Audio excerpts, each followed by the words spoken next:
Factors such as heat, dust, and humidity reduce the performance of the device over time. In such cases, calibrating the device can improve its performance. Whether calibration is needed can be understood with a simple test.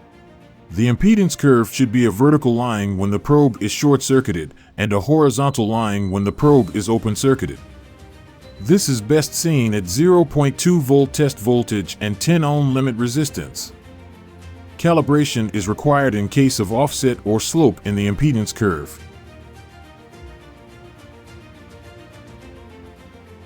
A standard multimeter is required for calibration. For the first stage, the multimeter is selected in DC measurement mode and electrically connected to channel A. Click the Start button to start calibration. The output voltage is adjusted to 0 volts using the buttons. In the next stage, AC measurement mode is selected on the multimeter since the output voltage will be set to 14.14 volt RMS value.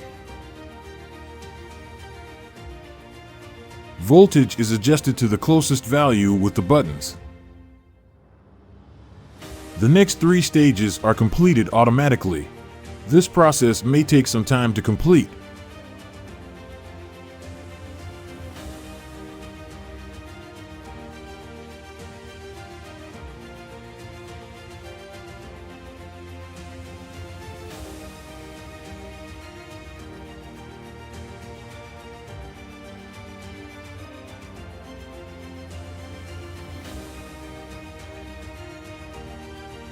In the 6th stage, impedance calibration is performed.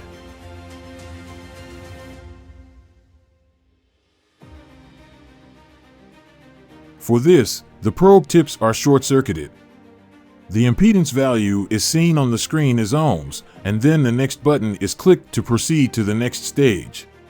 The calibration process is completed by clicking the Save button.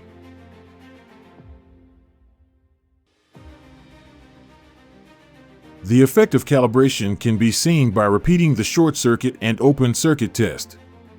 Offset or slope in the impedance curve has been successfully corrected.